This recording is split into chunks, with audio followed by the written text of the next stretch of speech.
Bienvenue en ce dimanche où nous célébrons la fête de l'Eucharistie, comme le développera l'abbé Philippe Maouet dans son homélie. Ce sera aussi l'occasion de faire le point sur la démarche synodale qui en est à sa 3e étape. Elisabeth et Michel Temans nous diront les messages à retenir suite aux rencontres en paroisse et leur vécu du grand rassemblement qui a eu lieu à Bruxelles.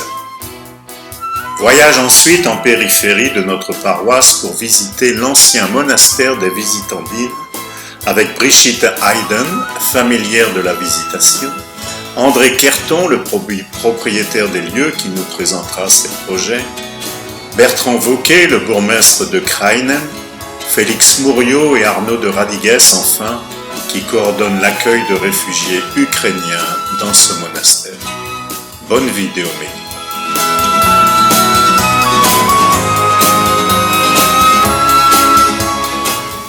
Bonjour. Nous sommes aujourd'hui le dimanche de la fête du corps et du sang du Christ, appelé aussi dimanche de l'Eucharistie ou encore fête Dieu. Voici l'évangile de Jésus-Christ selon saint Luc pour cette belle fête. En ce temps-là, Jésus parlait aux foules du règne de Dieu et guérissait ceux qui en avaient besoin. Le jour commençait à baisser. Alors les 12 s'approchèrent de lui et lui dirent « Renvoie cette foule, qu'ils aillent dans les villages et les campagnes des environs afin d'y loger et de trouver des vivres.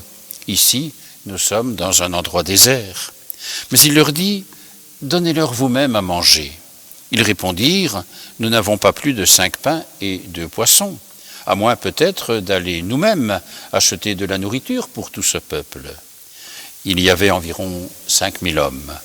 Jésus dit à ses disciples, « Faites-les asseoir par groupe d'environ 50. » Ils exécutèrent cette demande et firent asseoir tout le monde. Jésus prit les 5 pains et les 2 poissons, et levant les yeux au ciel, il prononça la bénédiction sur eux, les rompit et les donna à ses disciples pour qu'ils les distribuent à la foule. Ils les mangèrent et ils furent tous rassasiés. Puis on ramassa les morceaux qui leur restaient. Cela faisait 12 paniers. Acclamons cette parole de Dieu. Louange à toi, Seigneur Jésus.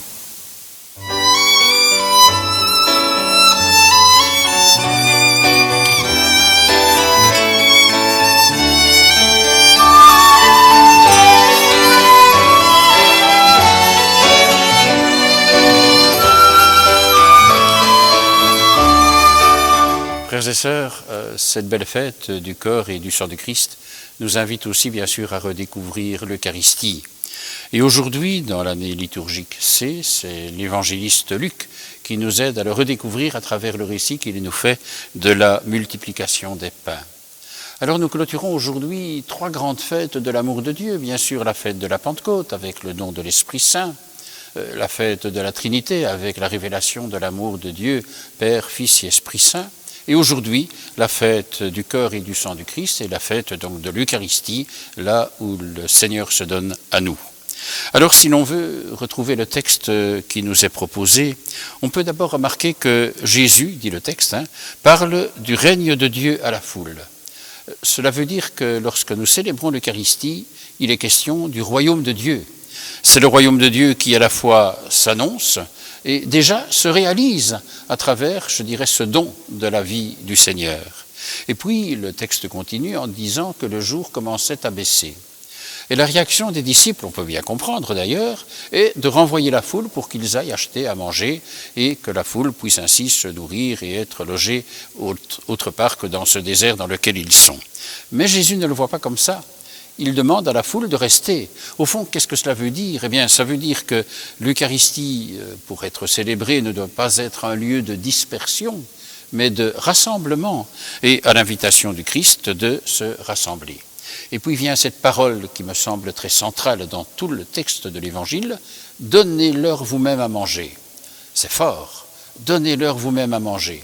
Et la réaction des disciples, des apôtres, en disant « Mais enfin, nous n'avons que 5 pains et 2 poissons, comment veux-tu que nous allions nourrir toute la foule ?»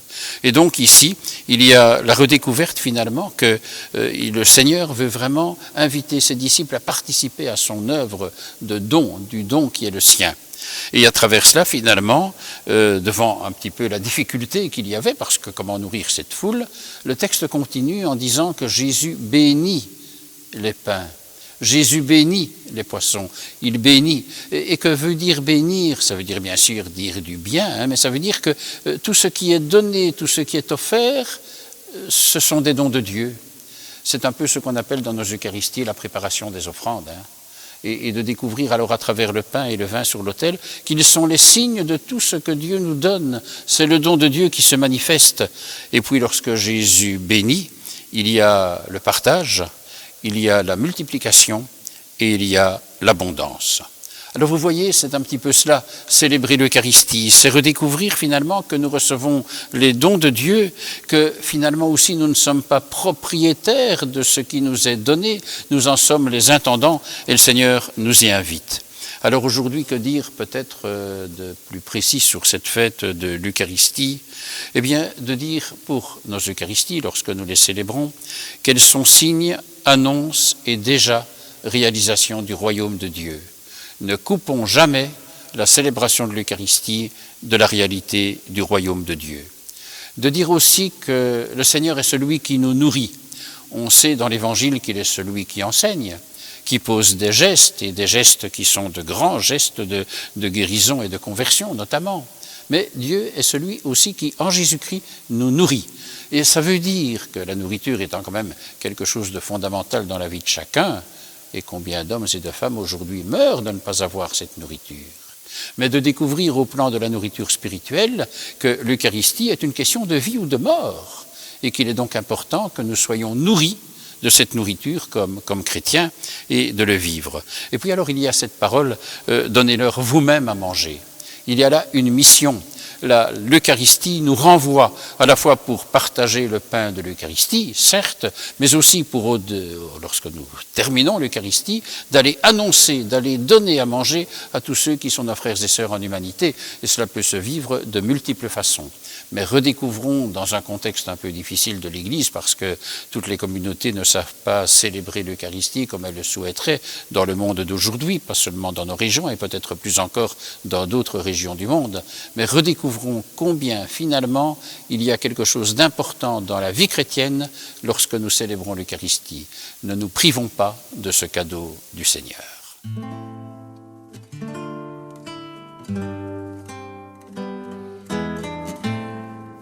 Deux sujets pour la suite de cette vidéomélie.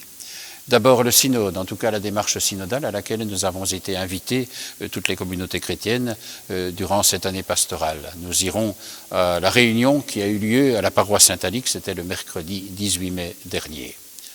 Ensuite, nous irons à Kuckelberg. Il y avait le samedi 4 juin dernier la célébration de clôture, célébration sans Eucharistie, avec les participants pour redire ainsi le message qui était celui de la communauté des chrétiens de Bruxelles au terme de cette année synodale. Ensuite, deuxième sujet, ce sera l'ancien monastère de la Visitation à Krainem. Il sera question de son histoire et de la spiritualité des sœurs de la Visitation. Il sera aussi question du projet qui est développé par les nouveaux propriétaires de ce site et aussi bien sûr, et nous terminerons le reportage là-dessus, sur l'accueil des réfugiés ukrainiens qui durant toute cette année jusqu'en 31 mai 2023 va permettre à 60 réfugiés de se retrouver dans ce beau monastère et que cela grâce à l'initiative et sous la responsabilité de la section belge de l'Ordre de Malte.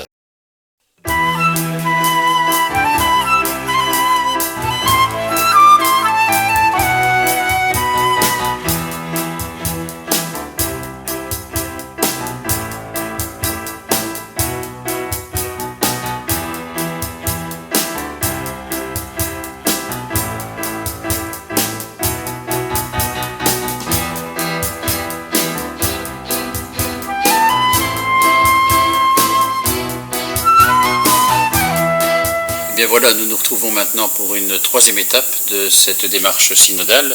On l'a commencé, c'était l'année passée, au début de l'année pastorale, 2021-2022. Et donc, il était question d'abord de s'écouter. Je crois que c'était une démarche importante, de prendre le temps de l'écoute. Et puis alors, au début de cette année 2022, On a pris le temps de rêver, rêver l'Église, quels étaient nos rêves, comment essayer de bâtir des communautés qui soient véritablement dans le souffle de ce qu'on espère, de ce qu'on voudrait voir surgir. Et alors aujourd'hui, eh bien, c'est de prendre la mesure de la réalité, de dire mais à partir de là, qu'est-ce qui est possible et qu'est-ce qu'on voudrait rendre possible, parce que ce n'est pas simplement reprendre des rêves, c'est aussi quand on commence par parler de l'action, il faut aussi évidemment s'y engager. Et donc c'est le but de la réunion de ce soir. Alors il y aura certainement une grande diversité d'expressions, mais cette diversité, elle est là comme, je dirais, le jaillissement de ce qui peut habiter le cœur de chacun et de la communauté, et de bâtir l'Église qui est ici à Saint-Alix et à Stockholm-au-Bois, l'Église qui est à Bruxelles, et puis l'Église universelle aussi, puisque la démarche se prolongera par le synode qui aura lieu à l'automne 2023. Alors voilà, c'est le temps de faire l'action, d'agir l'Église. Ce matin, ça m'a frappé à la messe, donc l'histoire des actes des apôtres. Finalement, c'était une période magnifique. Je suis un peu jalouse des apôtres parce que nous, on est là 2000 ans plus tard et on a un peu perdu ce dynamisme. Et donc, c'est un petit peu comme pour l'écologie aussi. Qu'est-ce qu'on attend pour se mettre en marche? Mais on ne pourra pas se mettre en mouvement sans que l'Église ne nous aide dans nos démarches. On parle d'une Église trop verticale et cléricale, mais donc en particulier par rapport à la place des femmes dans l'Église. Si l'Église ne nous donne pas de place, ben, il n'y a jamais une femme qui sera évêque, je veux dire, voilà. Donc, vraiment, moi, ça me tient très fort à cœur de voir que si on a des petites cellules, ça peut être dans votre quartier, ça peut être rien qu'en famille, de se réunir pour partager la parole, et puis alors la vivre dans la rue, la vivre dans un milieu. On n'est pas assez exigeant pour soi-même. On veut des tas de trucs, on veut que l'Église soit tout, les évêques et tout ça. Non, vous voulez plus tout ça. Mais non, commençons par nous-mêmes. Mais ça demande une démarche et ça demande beaucoup de sacrifices. Vous voyez, ça c'est un rêve qui s'accomplit petit à petit. Pour ma part et ensemble, je trouve que c'est important de voir comment nos rêves ou notre rêve s'accomplit encore aujourd'hui. Parce que parfois nous rêvons de nouvelles choses, mais elles sont là, c'est comme une petite plante que vous arrosez tous les jours et qui donnera sa tomate. Hein. Pour ma part, je trouve que c'est important pour nous d'abord de recevoir l'évangile qui est vécu maintenant, aujourd'hui, ici. Et c'est notre rêve qui s'accomplit. Mais on a été engagés, les parents sont engagés. Peut-être que ce n'est pas un engagement définitif, mais c'est un premier pas. Et les enfants aussi. La parole suscite ou éveille, tandis que l'exemple nous entraîne.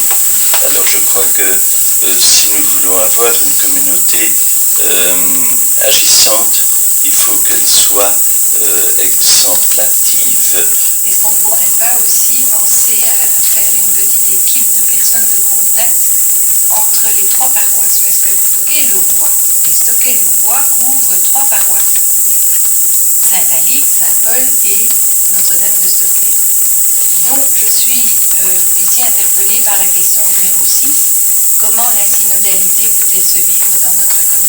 J'ai l'impression qu'il n'y a pas beaucoup de contact entre les trois paroisses. Et je me disais, au niveau synodal, pourquoi ne pas imaginer qu'il y ait une tournante dans les éléments? Le pape a suffisamment montré et rejeté, c'est la première fois qu'on l'entend de la voix d'un pape, le cléricalisme comme système qu'il attribue comme le vice fondamental qui a fait que l'Église a couvert la pédophilie pendant des dizaines d'années, des décennies. Donc ce qui est un crime impardonnable. C'est un aspect. Donc je pense que l'aspect d'Église institutionnelle, centrale, cléricale et tout à fait moyenâgeuse, ce sont deux suggestions que j'ai retrouvées aussi chez de très grands théologiens comme le Père Mouin, qui est interviewé par un journaliste qui lui a dit: pensez-vous qu'il est possible que l'Église, institution, tombe? Et il a dit oui, je ne le souhaite pas contre mon gré, bien entendu, mais je dis c'est tout à fait possible s'il n'y a pas de réforme tout à fait profonde. Et il a dit, mais je fais confiance à l'Esprit Saint pour redonner un renouveau tout à fait fondamental par rapport au Christ, à l'amour du Christ et à la théologie. Et l'autre, c'est Monseigneur Doré, un évêque qui était proche du pape aussi, et qui a écrit un livre, Salut de l'Église, et dans sa propre conversion. Donc je reviens au mot des apôtres, enfin des actes des apôtres, convertissez-vous. Et donc moi je suis prêt à m'engager, j'ai plus de 90 ans, mais dans la mesure où je garde encore mes cellules cérébrales vivantes, à collaborer, en tout cas modestement, mais dans un groupe de laïcs de la paroisse ou des paroisses, enfin etc., mais qui seraient prêts à réfléchir sur des thèmes aussi fondamentaux. Et j'ai pointé dans mes rêves ce qui me paraissait le plus facilement réalisable dans un terme court. Alors j'en évoquerai trois. Premier point, des célébrations où on secoue un peu la poussière. Deuxième chose que j'avais d'ailleurs proposée la fois dernière, puisque la synodalité, c'est faire chemin ensemble dans l'unité et dans la diversité, avec des chemins différents, qu'on ait des contacts plus étroits avec nos amis protestants, nos amis orthodoxes. J'avais même proposé, ça paraît simple, un jumelage avec une paroisse protestante de Bruxelles qui dirait ah ben oui, jumelons-nous avec Saint-Alix. Troisième chose, c'est l'ordination des femmes, c'est urgent quoi. J'avais noté aussi qu'au niveau théologique, c'était une nouvelle réflexion théologique, notamment celle que Philippe avait proposée sur le sacerdoce. Philippe l'a fois passée. Eh bien, on peut dire aussi réflexion théologique sur les nouvelles missions données par l'Église, les nouvelles missions ou les nouveaux ministères, qui ne seraient pas nécessairement cultuels. Ils peuvent être organisationnels, ils peuvent être caritatifs, ils peuvent être linguistiques, ils peuvent être philosophiques, enfin, peu importe. Comment accueillir peut-être la chose qui m'a été entendue, avec laquelle à la limite je suis loin d'accord. Parce que c'est ça aussi la communauté, ce n'est pas essayer de convaincre tout le monde pour dire tout, mais c'est vrai qu'il y a des choses avec lesquelles je crois plus, d'autres moins, c'est comme tout le monde. Mais je me dis de pouvoir vivre ça. Un évangile qui me frappe, moi, par rapport à ce qu'on dit ce jour, c'est l'évangile de la visitation. Un petit peu la rencontre de Marie et d'Élisabeth, qui se rencontrent parce qu'elles ont à se dire les merveilles du Seigneur. Et que quelque part, ce qui surgit d'un émerveillement sera toujours plus porteur que ce qui surgit d'un énervement, quelque part. Comment est-ce que ceci devient source d'évangile et attentif à l'Esprit Saint, quoi, parce que quand on parle de cléricalisme, je crois que c'est le grand drame de l'Église. Mais je suis aussi certain que ce n'est pas du côté des curés seulement qu'il y a le cléricalisme. Moi, je vois des laïcs plus cléricaux que des prêtres. Le cléricalisme, il est dans de toutes les situations. Ça, c'est vrai que soyons attentifs quand on dit ça, c'est pas toujours si évident par rapport à tout ça. Et donc, moi, je me dis aujourd'hui, j'avais noté pour moi en 2 minutes comme ça, oui, de savoir qu'il y a des ressources. On n'est pas démunis, puisque de voir qui on est, et chacun est porteur de quelque chose d'important. Le tout, c'est de faire un travail de discernement dans l'Esprit Saint pour voir qu'est-ce qu'il nous demande, qu'est-ce qu'on veut faire à partir de là. Et moi, je me dis qu'une des pistes, en tout cas, et pour l'avenir, ce sera certainement le lien avec les communautés. Et puis, de temps en temps, aussi des grands rassemblements. Moi, je crois qu'une église qui ne sait plus se rassembler un petit peu dans la visibilité, comme on disait à un moment, n'a plus de crédibilité non plus. Donc il ne faut pas jouer à faire des grands rassemblements pour en faire, mais je crois qu'il y a là quelque chose qui est important. Bonjour Elisabeth, bonjour Michel. Nous venons de voir des extraits de la dernière réunion concernant le synode qui s'est tenu à Saint-Alix.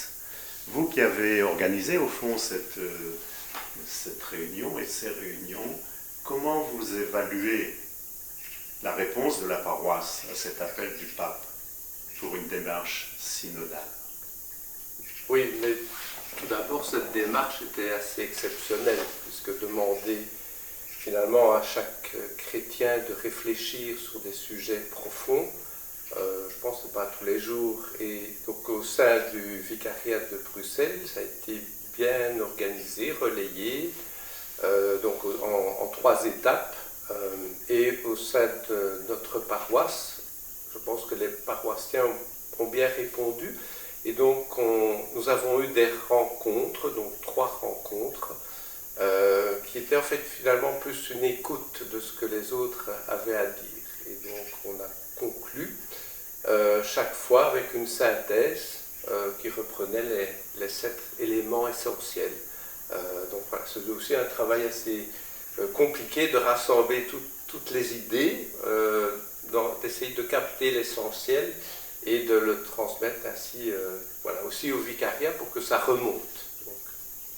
Ça nous a surtout permis de rencontrer en fait un certain nombre de paroissiens qu'on côtoie de temps en temps, mais avec lesquels on n'avait jamais l'occasion de discuter. Donc c'était assez intéressant de voir la manière dont chacun avait envie de donner son input à ces réflexions. On a aussi été frappé par le travail des jeunes qui l'ont fait dans d'autres groupes, dans leur groupe plus de catéchèse ou de post-catéchèse, et dans lequel ils ont exprimé leurs envies, leurs désirs, leurs rêves, et donc c'était assez riche, je trouve. Ça nous a... c'est une démarche positive de la part du vicariat, bien sûr, enfin du pape et du vicariat, bien sûr, mais ça nous a permis en paroisse d'avoir une démarche positive aussi vis-à-vis qu'attendons-nous et qu'allons-nous faire demain de nos paroisses et de nos communautés. Voilà. Merci. Alors, quels sont les nouveaux messages que nous allons et que vous allez envoyer au vicariat suite à cette dernière étape? Donc la question qui nous était posée, c'était donc ces rêves, comment allons-nous en faire une réalité? Donc le premier élément, c'est dans nos actions, soyons attentifs à l'Esprit Saint et aux signes de sa présence.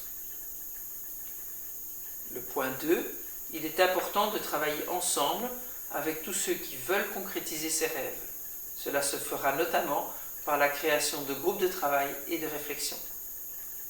Point 3. Il est nécessaire de rendre nos célébrations plus innovantes et plus en phase avec notre réalité. Nous devons oser des modèles nouveaux, tant dans le déroulement des célébrations que dans la participation à celles-ci. 4e point, nous devons apporter une attention particulière à l'accueil de tous à nos célébrations, mais aussi créer des espaces de rencontre, de prière et de convivialité, et offrir aux jeunes des opportunités pour développer et exprimer leur foi. Point 5. Il faut mettre au cœur de nos célébrations et activités, catéchèses, conférences, des rencontres inspirantes avec des témoins qui viennent partager leur foi et leur expérience. Point 6. Il faut favoriser les petites cellules chrétiennes dans nos quartiers, afin de s'inspirer du dynamisme et de l'authenticité des premières communautés chrétiennes. Il me semble que ces messages s'adressent à nous, à notre communauté paroissiale. Ils sont intéressants et concrets. N'y a-t-il pas un message un peu plus général qui s'adresserait à l'institution, à l'Église, à la grande Église, telle que nous la souhaitons pour l'avenir? Effectivement, c'est le point 7. Nous devons continuer à œuvrer pour que l'Église institutionnelle se réforme et ose, elle aussi, des modèles nouveaux, notamment concernant la participation des laïcs à ces instances organisationnelles et décisionnelles, ainsi que la place des femmes au sein de l'Église et du clergé. Merci beaucoup. Je sais que vous avez participé à un grand événement le 4 juin, un grand rassemblement synodal avec le cardinal. Comment avez-vous vécu cette expérience? Ça a été une vraie surprise, enfin, oui. Pour moi en tout cas, c'est de découvrir en fait le visage de l'église de Bruxelles. On a d'ailleurs dans nos réunions plusieurs fois dit c'est pas bien ce que c'est l'église de Bruxelles, mais nous on a vu l'église de Bruxelles, c'est des milliers de gens différents, de communautés différentes, d'origines, qui parlent des langues différentes et qui ont envie de se rencontrer, de se parler, d'échanger. Et donc on a eu l'occasion de participer à une marche avec différentes personnes, se retrouver ensuite à la basilique pour une célébration multilingue, hein, donc ça parlait, ça chantait, ça priait dans toutes les langues. Et on a découvert en fait que l'église de Bruxelles, elle a un visage, ce sont des gens comme nous, avec peut-être même les mêmes rêves, parce qu'en fin de compte on a entendu un florilège des différents remontées qu'ont fait les différents groupes et communautés, et en fait les rêves sont les mêmes, on a tous les mêmes envies, les mêmes rêves, on les exprime peut-être un peu différemment, mais ça nous a donné, enfin moi en tout cas, vraiment très envie d'essayer d'en savoir plus et de participer peut-être de façon plus active à l'église de Bruxelles à travers notre paroisse et notre groupe de paroissiales. C'était vraiment une ouverture vers les autres communautés et vraiment une belle célébration, mais qui est vraiment aussi un peu un point de départ, puisque finalement on a identifié, enfin chacun a identifié des rêves et l'objectif est de les réaliser, et donc c'est un point de départ. Je pense qu'il y a encore le synode, la démarche, on ne peut pas dire qu'elle commence, mais on va dire l'essentiel est pour demain, enfin pour les mois qui viennent en tout cas. On est en chemin, hein, c'est le principe du synode, et on a bien aimé le slogan du vicariat qui était de dire osons, Dorf, allons-y. On va essayer de faire bouger un petit peu les choses. Et, voilà. Merci beaucoup. Merci Elisabeth, merci Michel. Dans le souffle de l'Esprit Saint.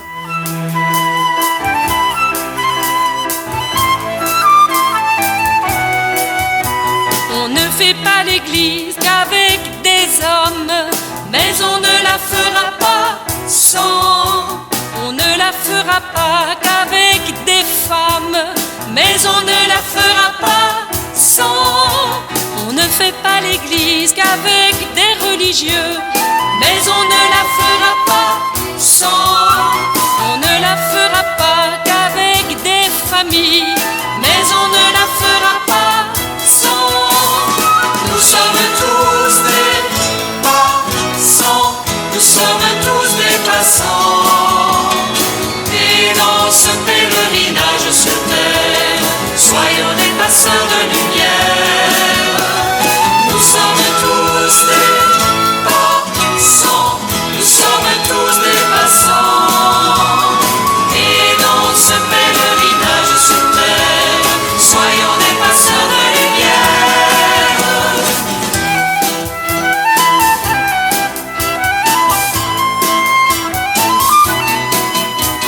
On ne fait pas l'église qu'avec des aînés, mais on ne la fera pas sans. On ne la fera pas qu'avec des jeunes, mais on ne la fera pas sans.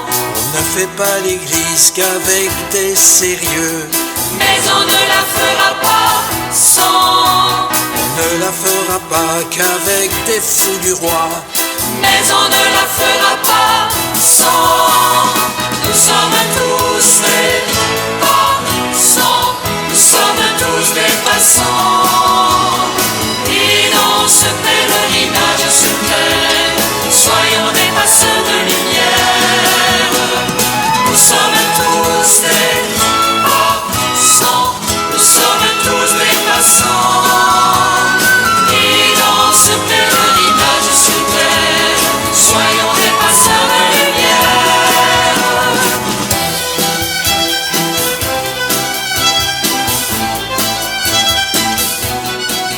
Не сходило вранці сонечко,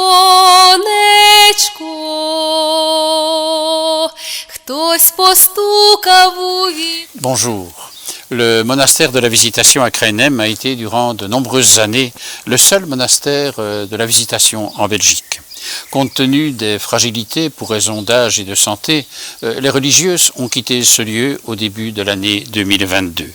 Avant d'envisager les perspectives d'avenir, je vous invite à découvrir ce que fut ce monastère, son histoire, sa spiritualité, et nous sommes aidés pour cela par Brigitte Hayden, familière de la Visitation.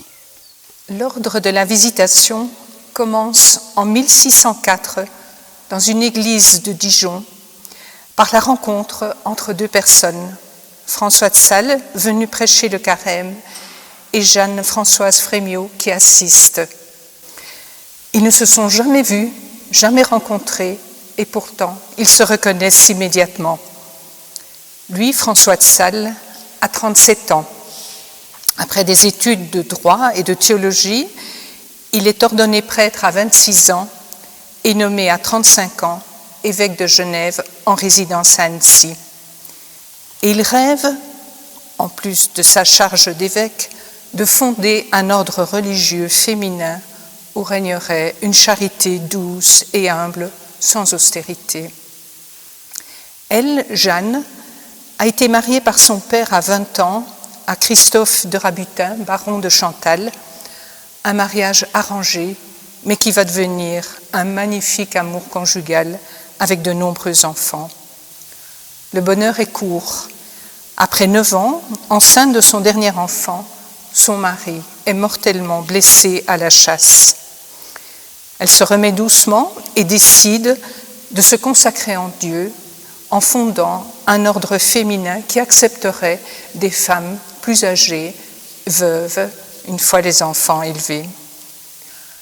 Leur rencontre, leur entente est immédiate, une belle amitié spirituelle naît et ensemble, ils mûrissent petit à petit le projet. C'est aussi à cette époque que François de Sales écrit son livre « Introduction à la vie dévote » où il donne à Philothée, c'est-à-dire à chacun de nous qui aimons Dieu, les conseils pour mener une vie sainte. Ce livre est, après la Bible, l'édition de littérature chrétienne la plus refaite dans le temps. En juin 1610, le projet aboutit et a lieu à Annecy la fondation de l'ordre de la Visitation Sainte-Marie. Jeanne et 3 compagnes rentrent à la maison de la Galerie, une petite maison au bord du lac d'Annecy qui existe toujours et qui est très émouvante à visiter, entre autres le jardin avec une petite cour où François de Sales venait rencontrer les religieuses et mettre au point avec elles les constitutions de ce nouvel ordre. Depuis, le monastère a changé de lieu. Il est maintenant sur une paroi de la montagne qui entoure Annecy. Et ceux qui ont participé au pèlerinage de Saint-Alix en juillet 2007 se souviendront que c'est là, près des tombeaux de Saint-François et Sainte-Jeanne, que nous avons célébré notre messe de pèlerinage. Pourquoi ce nom de visitation ? Parce que c'est un mystère caché auquel aussi bien François que Jeanne sont attachés. Comme Marie, il s'agit de vivre la docilité à l'Esprit Saint, avec humilité et conversion intérieure. Et puis visitation évoque visite, rencontre, partage. L'idée initiale des 2 fondateurs est que les religieuses aillent à tour de rôle, 2 par 2, visiter les pauvres et les malades. En fait, très rapidement, les vocations affluent et les demandes pour fonder d'autres monastères dans le pays voisin, puisque Annecy est dans le duché de Savoie, mais la France voisine demande à son tour des monastères. Le premier sera fondé en 1615 à Lyon. Avec un prix, un changement important, l'archevêque de Lyon exige que l'ordre soit un ordre religieux de droit canonique avec clôture stricte et vœux solennels. C'est donc un changement important. Les religieuses deviennent contemplatives, elles ne sortiront plus. Mais l'idée n'est pas perdue. Saint Vincent de Paul, qui est un ami de François de Sales, la reprend et fonde avec Louise de Marillac, peu après, ce projet primitif, les Filles de la Charité. En 1619, le 5e monastère est fondé, c'est celui actuellement à Denfert-Rochereau. À la mort de François, on compte 13 monastères. 20 ans plus tard, à la mort de Jeanne, il y en a 87. Actuellement, il y en a à peu près 150 dans le monde entier. Il n'y en avait qu'un seul, ici, à Crénem, en Belgique. La spiritualité de la visitation est une spiritualité d'amour. Aimer Dieu et aimer son prochain, ce commandement divin, Chaque religieuse en fait librement et joyeusement une exigence de vie. Leur vie est prière et silence, avec une ascèse aussi simple qu'exigeante, ne rien demander, ne rien refuser. Elles vivent à l'écart du monde pour être d'autant plus à l'écoute des joies et des souffrances du monde et le porter dans leurs prières. Dès la fondation de l'ordre de la Visitation, François et Jeanne ont souhaité que des femmes puissent venir en clôture vivre un temps à l'écart parmi les visitandines. Tout se partage de l'intérieur, la table, le couloir des chambres, mais surtout la prière liturgique au cœur, l'Eucharistie quotidienne, les 5 offices de la journée, les laudes, les lectures, l'office du milieu du jour, les vêpres, les complis, et chaque jour 2 heures de raison. Cet échange entre les retraitantes et les sœurs est profitable à chacune. Les retraitantes y trouvent calme et sérénité, et les sœurs y entendent battre le monde. Et lorsque les liens avec les retraitantes ou les personnes rencontrées deviennent forts et fidèles, la communauté propose l'affiliation au monastère. C'est un engagement réciproque d'union de prières journalières, de conformité à la spiritualité salésienne, de mise en commun des biens spirituels et de rencontres fréquentes. Ce lien est privilégié et définitif avec toute une communauté, et une croix de la Visitation est remise aux affiliés en souvenir de ses vœux. L'ordre de la Visitation connaît 3 grandes solennités. Le 31 mai, pour fêter la Visitation de la Vierge Marie à Sainte-Élisabeth. Le 24 janvier, pour fêter Saint François de Sales, qui a été nommé par l'Église patron des journalistes et des écrivains, et qui a été promu docteur de l'Église. Et le 12 août, la fête de Jeanne de Chantal, qui est en fait la patronne de toutes les vocations féminines, puisque de tout son cœur, elle a aimé comme fille, comme épouse, comme mère, comme fille spirituelle de François de Sales et comme mère spirituelle de toutes les visitandines. Et tout cela avec toujours au cœur une idée, n'aimer que Dieu. L'esprit de la Visitation continuera de souffler sur ce lieu chargé d'histoire et de spiritualité.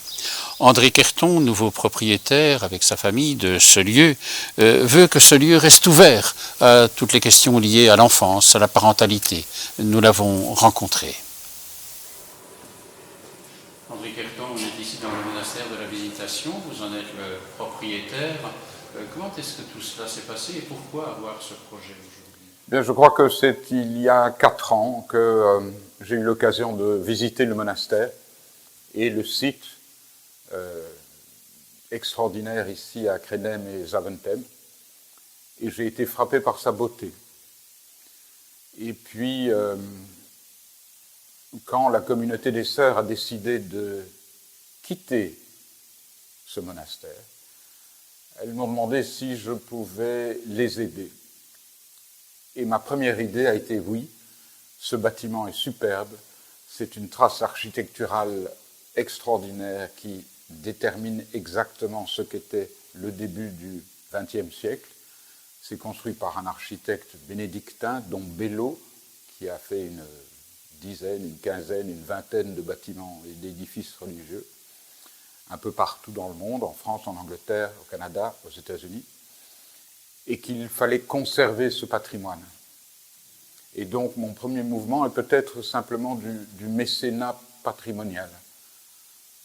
Tâchons de garder quelque chose qui est en parfait état, et si j'interviens, eh bien, je lui garantis au moins 1 ou 2 générations de vie.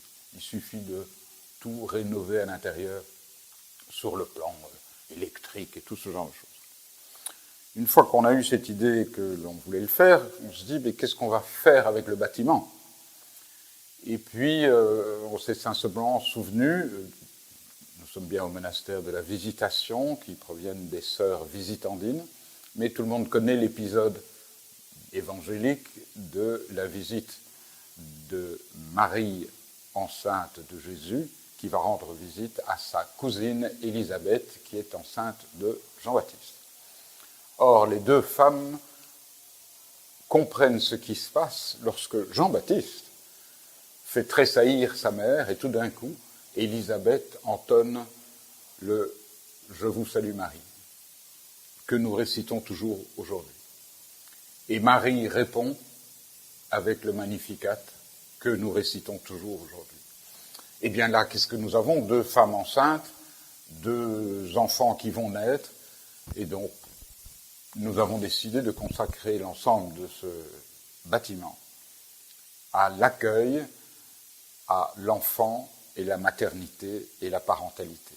Alors qu'allons-nous faire dans cet immense édifice? Une crèche. Nous allons organiser l'accueil de jeunes mères attendant leurs enfants ou ayant des enfants, ayant quelques problèmes. Nous allons leur permettre de vivre ici, de manière à retrouver ce qui fait l'essence pour tout un chacun de tous les monastères, une vie communautaire et une vie dans la sérénité. Ce bâtiment a été conçu pour avoir une certaine vie intérieure et nous aimerions recommencer, poursuivre ce que les religieuses de la Visitandine ont fait ici depuis à peu près un siècle. Alors ça, c'est le plan. Nous avons travaillé pendant près d'un an avec beaucoup d'amis qui nous ont donné des conseils, avec des architectes extrêmement doués et avec les administrations compétentes régionales pour voir ce que nous pouvions faire. Et au bout de 8 mois, nous avions un plan et des feux verts provisoires pour établir ce que nous voulions. Donc le patrimoine flamand a accepté tout ce que nous voulions faire et les services sociaux de la région flamande vont nous soutenir. Ça, c'était le premier point. Le deuxième, il faut maintenant faire les plans de détail, c'est-à-dire préciser où seront les nouvelles salles de bain, où seront les nouvelles tuyauteries, par où passera l'électricité. Très bien.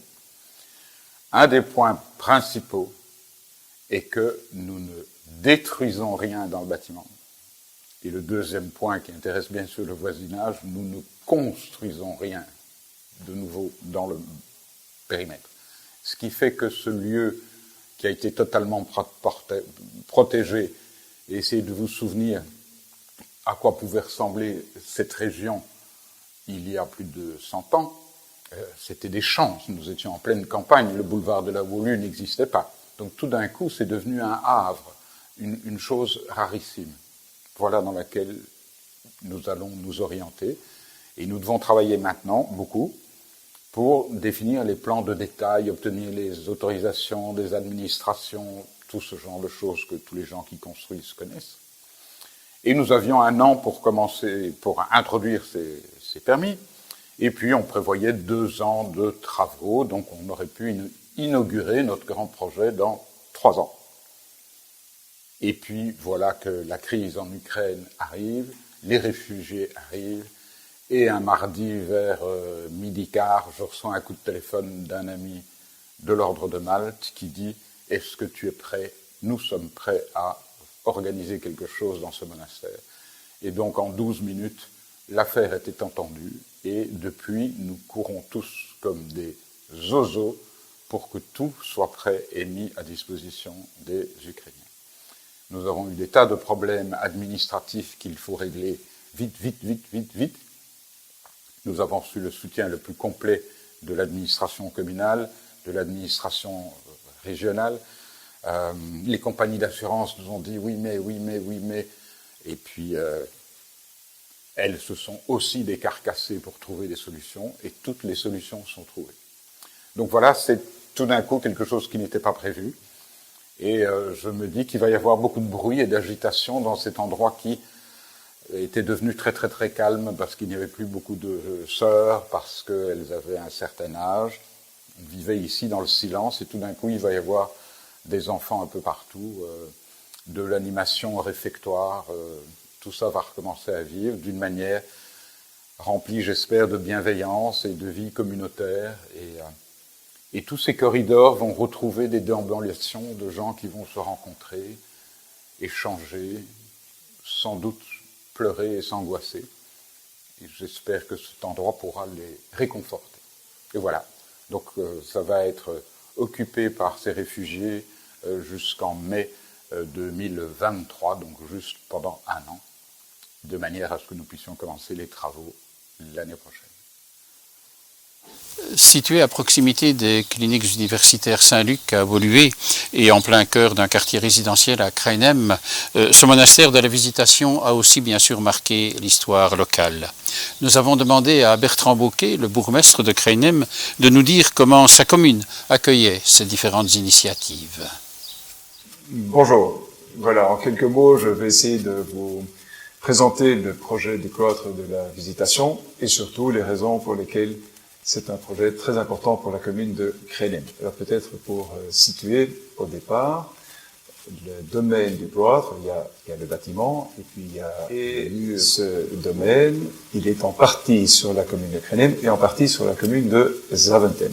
Mais comme l'entrée du domaine se trouve numéro 5 de l'avenue Hébron, eh bien le projet d'accueil, de développement se fait via la commune de Krainem. Par contre, tout ce qui se passe au niveau des autorisations urbanistiques, par exemple, ou les différentes autorisations qu'il faut donner pour faire des travaux éventuels, eh bien, cela se passe alors au niveau provincial, puisque, en général, lorsqu'il y a un projet où une ou plusieurs communes sont impliquées, eh bien, on passe alors au niveau supérieur, ce qui est le niveau provincial. Voilà. Ça, c'est pour le cadre.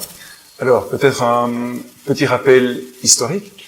Il y a eu, pendant des années, différents projets qui se sont succédés. Donc, on a eu l'occasion de voir différents promoteurs proposer des projets très intéressants pour l'avenir du cloître.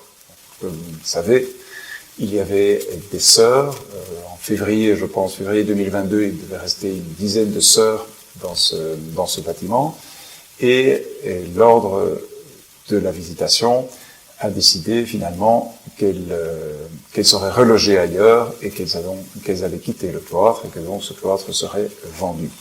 Mais au cours des années qui ont précédé, il y a eu plusieurs projets immobiliers et entre autres des projets qui consistaient par exemple à donner un certain nombre d'appartements aux sœurs et en contrepartie, évidemment, le promoteur pourrait construire sur le terrain, ce qui, pour nous, pour la commune de Krainem, n'était certainement pas une situation idéale, dans la mesure où, évidemment, cela voudrait dire non seulement un changement de configuration pour le site, mais aussi toute une série de nuisances potentielles au niveau des allées et venues, au niveau de la mobilité, au niveau du parking et à toutes sortes de points de vue.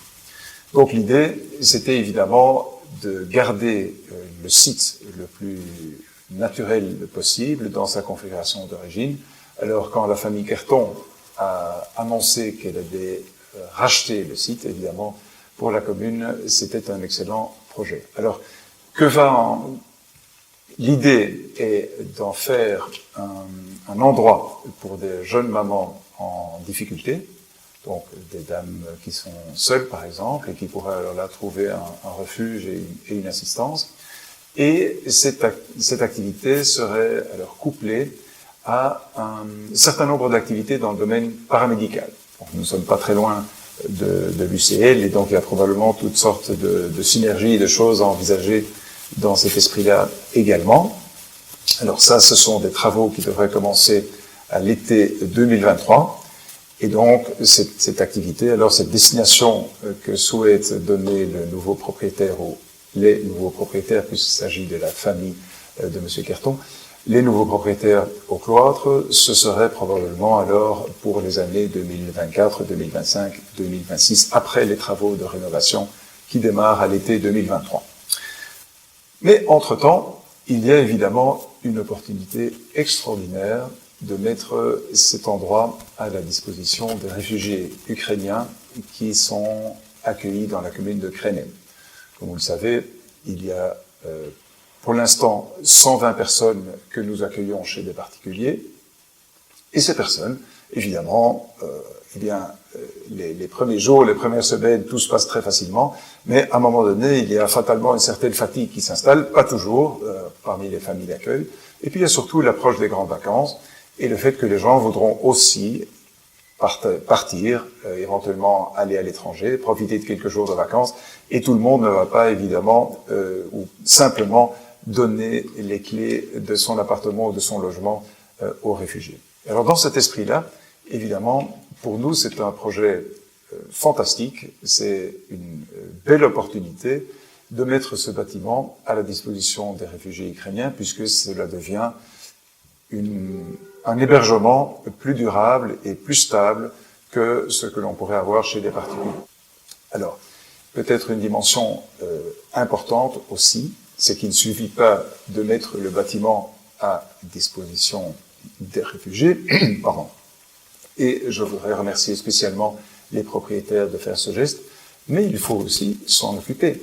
Donc on ne peut pas simplement accueillir 50 ou 60 personnes dans ce bâtiment et les laisser se débrouiller. Il faut veiller à ce que la vie s'organise en communauté, il faut veiller à ce que les enfants puissent aller à l'école, qu'on puisse s'en occuper. Il y a aussi toute une dimension médicale qui est trop souvent négligée, mais les standards de vaccination en Ukraine ne sont pas nécessairement les nôtres. Il y a probablement toute une série de choses à faire de ce côté-là également.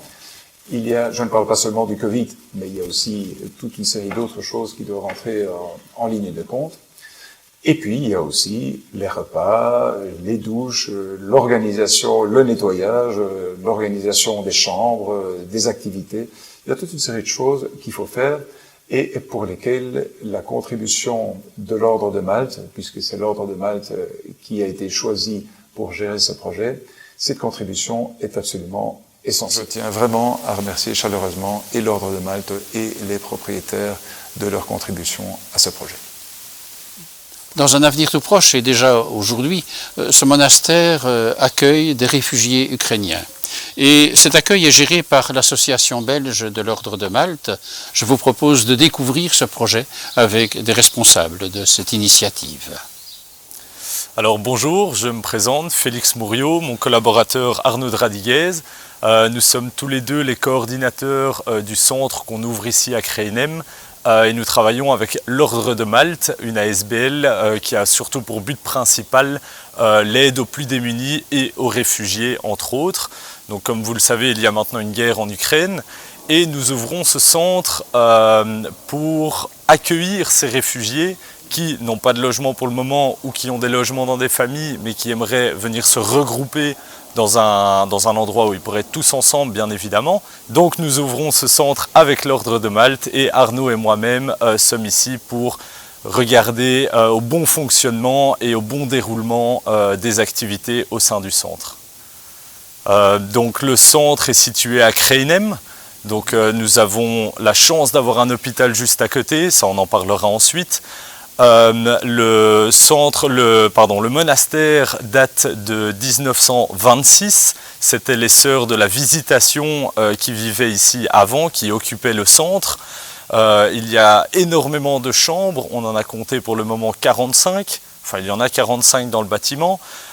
Et nous allons en utiliser 30 et 2 lits par chambre pour accueillir les réfugiés. Notre but est d'accueillir 60 réfugiés, la raison pour laquelle on utilise 30 chambres avec 2 lits par chambre. C'est essentiellement soit des familles, donc composées entièrement, soit uniquement des femmes et enfants. Donc enfants en dessous de 18 ans, hommes et femmes, et au-dessus de 18 ans, surtout des femmes. On ne prend, pour raison évidente, pas d'hommes célibataires d'un âge de 18 ans à 50 ans ou 60 ans. Et donc voilà un peu notre projet, ce dont on aimerait arriver. On va ouvrir ce centre ce mercredi-ci, donc mercredi 1er juin. Et à ce moment-là, on va faire une montée en puissance, chronologique, étape par étape, Donc le 1er juin, on aura une première réfugiée. Ensuite, dimanche, on en accueillera 5 ou 6 de plus, etc., etc. Et on espère être complet au bout de 1 mois ou 1 mois et demi.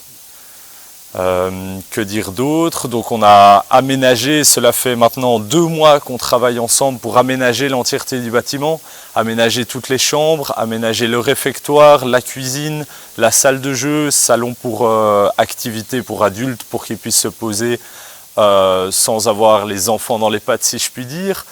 On a la chance d'avoir un grand jardin de 4 hectares qui est très bien emmuré.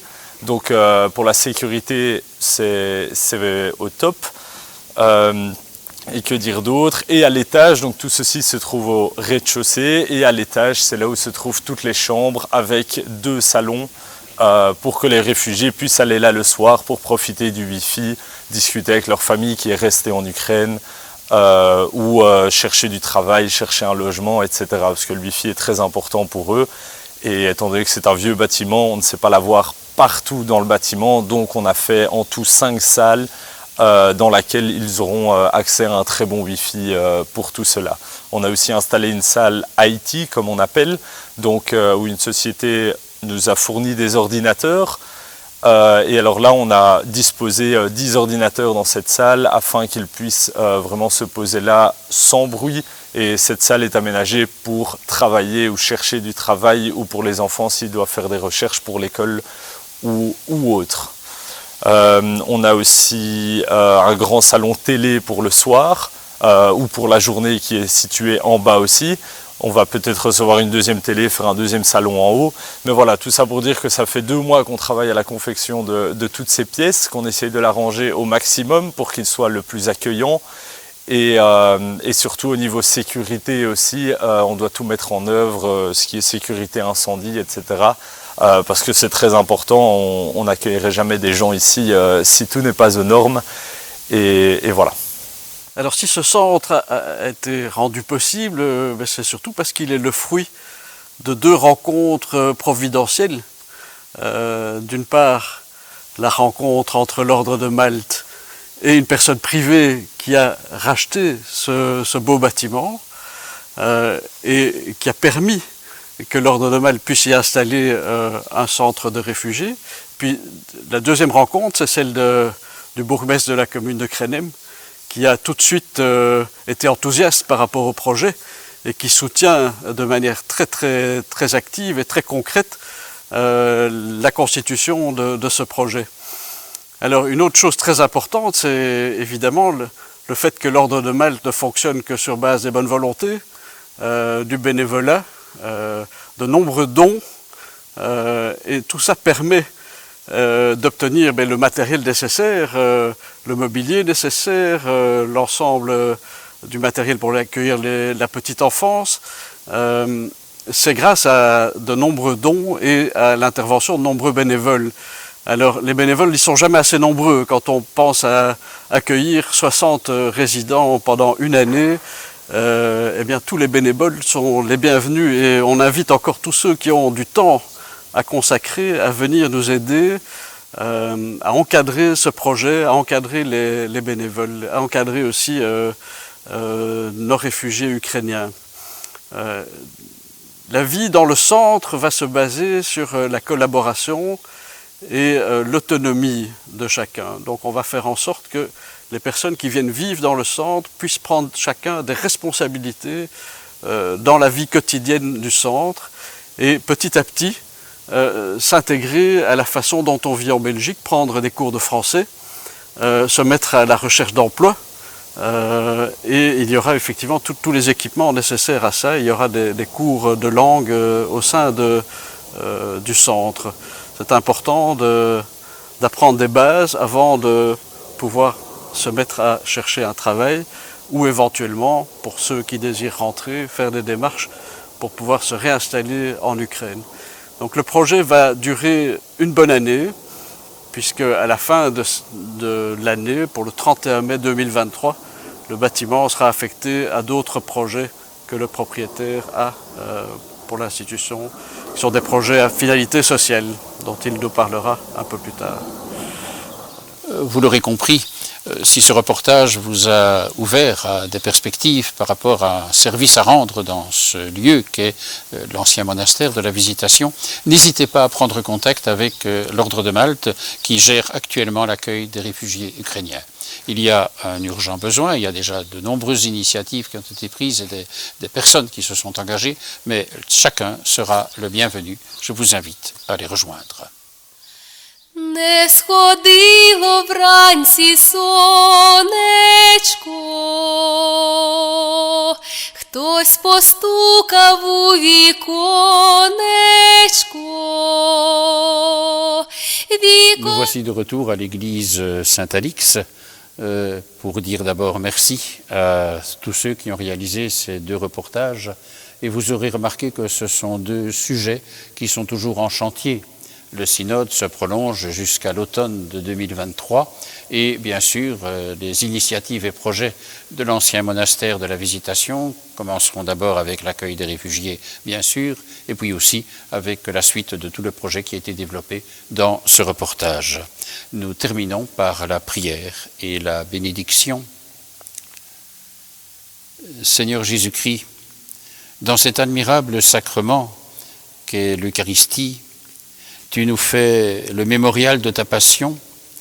Donne-nous de vénérer d'un si grand amour le mystère de ton corps et de ton sang, que nous puissions recueillir sans cesse le fruit de ta rédemption. Nous te le demandons par Jésus-Christ ton Fils, notre Seigneur et notre Dieu, qui vit avec toi, Père, et l'Esprit Saint, pour les siècles des siècles. Amen. Le Seigneur est avec vous, et qu'en sa grande tendresse, il vous bénisse et vous garde, lui qui est Père, Fils et Saint-Esprit. Amen. Je vous souhaite un bon dimanche, de bonnes semaines et vous fixe rendez-vous pour une nouvelle vidéo-homélie. Au revoir, à très bientôt.